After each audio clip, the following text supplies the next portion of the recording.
Hola, ¿qué tal? Mi nombre es Melissa Villalba y junto con mi compañera Rosa Ortiz te venimos a hablar un poco acerca de dos pedagogos que fueron muy importantes en la edad contemporánea y en la edad moderna. Así que comencemos. El pedagogo contemporáneo que hemos decidido estudiar es Johann Heinrich Pestalozzi, conocido en los países de la lengua española como Enrique Pestalozzi. Fue un influyente pedagogo, educador y reformador suizo, que aplicó los ideales de la última ilustración a la pedagogía. Nació el 12 de enero de 1746 y murió el 17 de febrero de 1827 en la ciudad de Bruck, Suiza. Pestalozzi concibe la educación desde el punto de vista social, en la que su objetivo es preparar al niño para lo que debe ser en la sociedad, donde por la obra de la educación se alcanza la naturaleza humana. Su pedagogía está concebida en función de la vida social.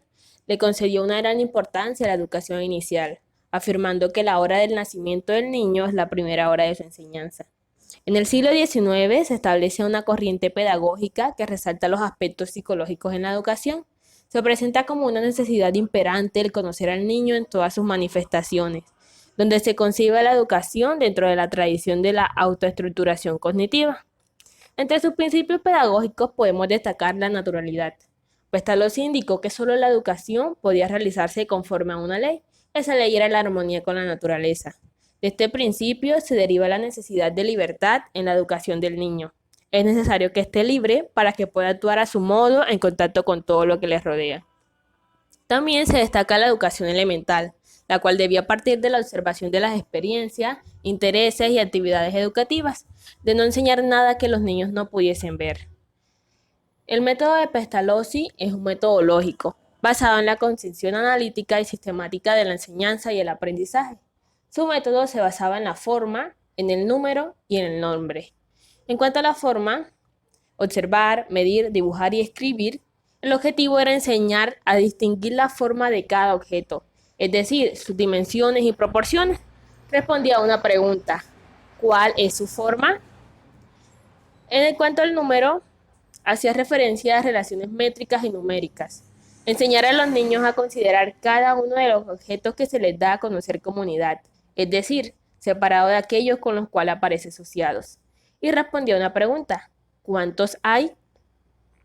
Por último, el nombre consistía en familiarizarlos tan temprano como sea posible con el conjunto de palabras y de nombres de todos los objetos que les son conocidos. Respondía a una pregunta: ¿cómo se llaman? La pedagogía de Pestalozzi es muy oportuna en la actualidad, dado que ella es capaz de ayudarnos y orientarnos en nuestra tarea educativa actual. La de Pestalozzi, en efecto, es una pedagogía que considera fundamental la educación familiar, que infunde el espíritu de trabajo, que confía en el niño pero lo orienta en sus fallos y carencias y es exigente en la formación intelectual. Pocas cosas más hacen falta para garantizar una educación integral y conveniente de las personas. Esas otras cosas las encontramos ya en nuestros actuales sistemas de enseñanza, pero en cambio, en ellos echamos de menos bastantes aspectos educativos básicos e imprescindibles. Y estos son precisamente los que hallamos en la pedagogía de Pestalozzi. Es por esto que haremos bien en recordarla y sobre todo incorporarla a nuestra manera actual de educar.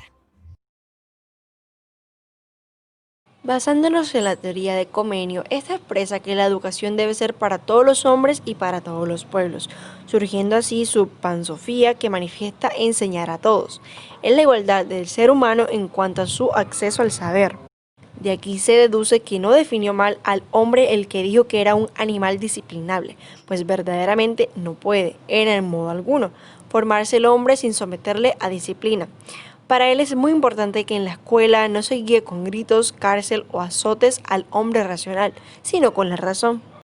En el siglo XVII surge el realismo pedagógico que supuso una notable transformación en el terreno educativo.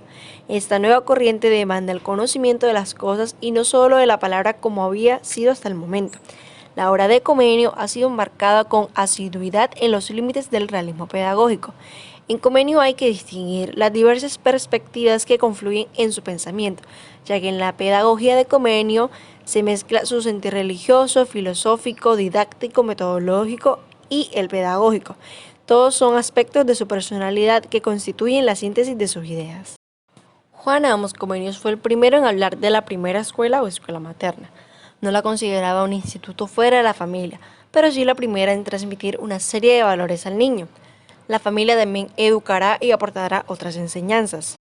Pero según Comenius, será la madre la primera en hacerlo.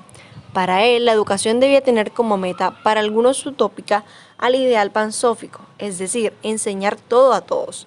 Al ser todos hijos de Dios, todos tenemos la posibilidad de aprender. La educabilidad está en nuestra naturaleza. Mientras más sabios, más nos acercamos a Dios. Si el alumno no lograba aprender o era indisciplinado, era por error del maestro. Ahora, se entiende que la educación para Comenio es propiciar la libertad de pensar y actuar de acuerdo con el conocimiento que se tenga de la realidad, sin someterse a una educación autoritaria. Quede pues sentado que todos los que nacieron hombres les es precisa la enseñanza, porque es necesario que sean hombres y no animales sin razón. Por ello es fundamental apreciar la sabiduría y la disciplina para conseguir una vida útil y feliz. Esa era una de las 3 estrategias metodológicas que planteaba Comenio. Finalmente, Comenio fue y es muy conocido por sus contribuciones a las técnicas de enseñanza que, junto con sus principios educativos, se desarrollan en su gran obra didáctica magna. En ella señala cuál es el concepto de la enseñanza, que se resume en una frase suya: enseña todo a todos. Fue el primero en instruir lenguas tradicionales mediante el uso de pasajes de la misma y de la traducción correspondiente en la lengua moderna.